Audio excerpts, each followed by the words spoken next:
The summer of 1947 came to Dusty Hollow, Iowa, like a fever dream, hot, sticky, and full of trouble waiting to happen. Eugene "Genie" Pickett had always been the runt of the farming community. At 24 years old, he stood 5'6" in his work boots, had a face like a startled possum, and owned exactly 43 acres of mediocre soil that his daddy had left him, along with a mountain of debt and a mule named Disappointment. The Hartwell brothers, Buck and Clem, ran the show in Dusty Hollow. They owned 600 acres of prime bottomland, drove matching Farmall Model H tractors painted so red they looked like the devil's own chariots, and had arms like fence posts. Every Saturday night at the Grange Hall dance, they'd swagger in smelling like bay rum and diesel, and every unmarried woman within 3 counties would suddenly forget how to breathe properly. Genie? Genie smelled like disappointment, literally. That mule had opinions about personal space. But everything changed on a Tuesday in June. Old man Krieger's widow was selling off his equipment, and Genie scraped together every cent he had, plus some he definitely didn't have, and came home with an Oliver 99 tractor, $3,500. 3,500 American dollars for a piece of farm equipment. That was more than most houses in Dusty Hollow. That was 5 years of wages for a hired hand. That was, according to Genie's mother, who came out of retirement just to yell at him, enough money to buy a wife outright in some countries, Eugene, and you spent it on a tractor. But Lord Almighty, she was beautiful, sleek, green and yellow like a John Deere's sophisticated older sister who'd been to finishing school. Chrome trim that caught the sunlight and threw it back at the sky like a challenge.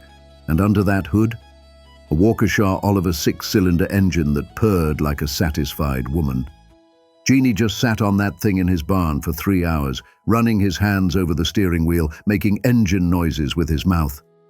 "Vroom," he whispered reverently. "Vroom, vroom." He lifted the hood and stared at that Waukesha engine until the sun went down. Waukesha. Even the name sounded exotic, sophisticated, like something a man in a tuxedo would order at a fancy bar. "Yes, I'll have the Waukesha, neat." Word travels fast in farm country. Word travels even faster when it involves a piece of equipment that cost $3,500. By Thursday, Genie was driving the Oliver into town for feed, and something peculiar happened. Marjorie Higgins, 31, widowed and owner of the most intimidating bosom in 4 counties, stopped dead in the middle of Main Street and watched him rumble past. Her mouth fell open. Her shopping basket hit the ground. 3 cans of beans rolled into the gutter, and she didn't even notice. "Eugene Pickett," she breathed. "What in the name of sweet mercy is that?" Genie, who had never in his life been looked at by Marjorie Higgins with anything other than vague pity, felt something shift in his chest. "It's an Oliver 99, ma'am," he said, killing the engine. "Got a Waukesha 6-cylinder under the hood, 72 horsepower. "A what now?" "Waukesha." He let the word roll off his tongue, slow and deliberate. "Waukesha." Marjorie shivered visibly. "Say it again." "Waukesha." "Oh my," she said, fanning herself with her hand. "Oh my." She approached like she was walking toward the altar. She reached out one trembling hand and touched the warm hood, right over where that Waukesha engine sat, ticking in the afternoon heat. "You, Genie swallowed hard. "You want to sit on it?" 20 minutes later, Marjorie was pressed up against him on that tractor seat, which was absolutely not designed for 2 people, a fact that neither of them seemed to mind, and Genie was explaining the intricacies of the 6-speed transmission while she made noises that had nothing to do with mechanical interest. "And this," he said, his voice dropping low, "is where the Waukesha connects to the drivetrain." "Eugene Pickett," Marjorie murmured against his ear.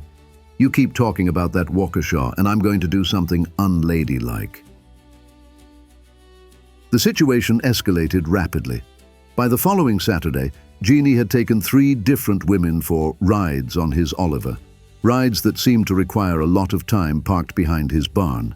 Delilah Morton, Frances Cunningham, even prissy little Annabeth Schroeder, who everyone assumed was saving herself for Jesus, or at minimum, a man with more than 50 acres. "He showed me his Waukesha," Annabeth told her scandalized mother. "Right there in the barn." "Annabeth Marie." "It's an engine, Mama. Get your mind out of the gutter." But the way she said it suggested the gutter was exactly where everyone's minds ought to be. The Grange Hall dance that weekend was a disaster. Genie showed up in a clean shirt, the same shirt but clean, and women started circling him like he was the last biscuit at a church social. The Hartwell brothers stood by the punch bowl, their massive arms crossed, watching their kingdom crumble. "Evening, Buck. Clem." Genie nodded as he walked past with Rosemary Dalton on one arm and her sister Violet on the other. "Pickett," Buck growled. "Fine weather we're having." "It's fixing to storm." "Is it now?" Genie smiled. Actually smiled. When had that little weasel learned to smile? "Well, I better get these ladies home safe then. The Oliver's got electric lights, you know, latest model. And that Waukesha runs smooth as silk in any weather." Violet Dalton giggled. "I do love when he says Waukesha." "Waukesha," Genie repeated, winking at her. Buck's left eye twitched so hard it nearly came loose. The breaking point came 2 weeks later, when the Hartwell brothers discovered that Betty Mae Thompson, who Buck had been courting for 3 years, who everyone assumed would marry Buck come fall, had been seen sitting on Genie's Oliver in broad daylight, letting him show her how to work the throttle. "The throttle," Buck said flatly, sitting in his kitchen while Clem poured whiskey. She let him show her the throttle. "I heard she had her hand on his gear shift," Clem said. That's not even where the gear shift is on an Oliver." "I'm just telling you what I heard." "Did he say the word?" Clem looked uncomfortable. "Which word?" "You know which word. The engine word." "Waukesha." Buck flinched like he'd been slapped. "Don't say it. I can't stand to hear it anymore. Every woman in this county is walking around saying Waukesha like it's some kind of magic spell." "Well, it's a Wisconsin engine manufacturer, Clem. It's not poetry. It's not romantic. It's just a town in Wisconsin where they make engines." "I know, Buck. Waukesha isn't even that nice." Buck slammed his fist on the table so hard the whiskey bottle jumped. This ends now. Ends." The plan was simple. Challenge Genie to a plow-off. A public test of machinery and manhood. Fastest furrow across Henderson's back, 40 wins. The loser has to sell his tractor and buy a horse. "And no more talking about your fancy engine," Buck added, jabbing a finger at Genie's chest. "You mean the Waukesha?" From somewhere in the gathered crowd, a woman sighed audibly. "I mean, yes, that. Stop saying it. I don't see what the problem is with saying Waukesha. Stop." The whole county showed up for the plow-off. Farmers lined the field edge like it was a prize fight. Women brought picnic baskets. Children climbed trees for a better view. Someone had made a banner that said, "Go Genie," and someone else had made one that said, "Farmall Forever," and a fistfight had already broken out over banner placement.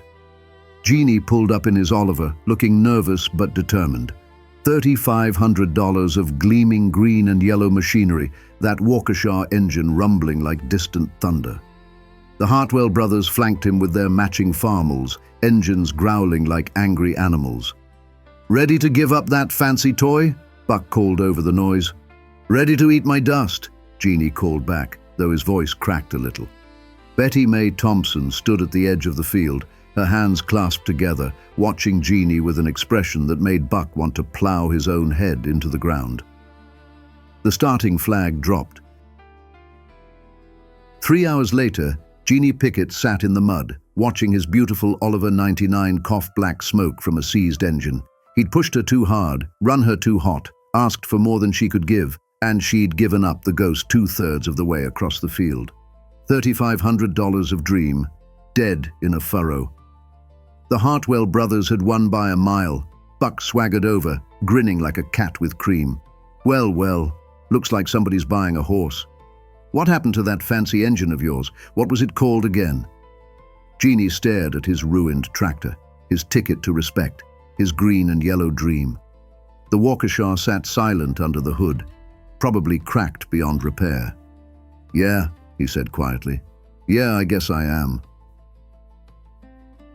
But here's the thing about small towns and about people and about the strange alchemy of reputation. Genie sold the Oliver for parts, got about $300 for it, which meant he still owed the bank $3,200 and would be paying it off until he died. He bought a horse, a decent mare named Clementine. He went back to being small and poor and unremarkable. And the women kept coming. Marjorie Higgins brought him a pie that Sunday. Delilah Morton stopped by to see if he needed help with his fence. Betty Mae Thompson, walked right past Buck Hartwell at church and sat down next to Genie in the back pew. "I don't understand," Buck said to Clem, watching Betty Mae laugh at something Genie whispered. "He lost. He's got nothing. He owes the bank more money than God. Why do they still—" "It ain't about the tractor," Clem said slowly, like he was working something out. "It never was. Not really." "Then what is it? Was it that engine? That stupid wow? That engine?" "Nah." Clem squinted at Genie, who was now walking Betty Mae home, his hand hovering respectfully at her lower back, listening to her talk like whatever she was saying was the most interesting thing in the world. "I think the tractor, and the engine, and the $3,500, I think it just let him stop being scared. Let him believe he was worth something. And now, even without it, he still believes it." Buck stared at his brother. "That's the dumbest thing I ever heard." "Maybe," Clem shrugged. "But he's going home with Betty Mae and you're going home with me, so." Genie Pickett married Betty Mae Thompson in the fall of 1948. They had 4 kids, 60 decent acres eventually, and a marriage that lasted 52 years. He spent 15 years paying off that bank loan for a tractor he'd owned for 6 weeks, and he never once complained about it. He never owned another tractor. Stuck with horses and eventually hired the Hartwell brothers to do his heavy plowing, which gave him a quiet satisfaction he never mentioned out loud. But every now and then, when the light hit just right, Betty Mae would catch him staring at an Oliver in a field somewhere, a little smile on his face, and she'd squeeze his hand. "You miss her?" she'd ask. "Nah," he'd say. "She was just something I needed for a little while, to figure out who I was going to be." $3,500 is a lot to pay for a lesson. Best money I never actually had. He'd kiss his wife, and they'd go home. The Hartwell brothers never did marry. Buck held on to his bitterness about Betty Mae until it curdled into something worse, and Clem just got tired of farming and moved to Wisconsin. To Waukesha, as it happened. He wrote Buck a postcard once. "It's actually pretty nice here." Buck never wrote back. Some mysteries, it seems, are beyond the understanding of men with big tractors and small imaginations.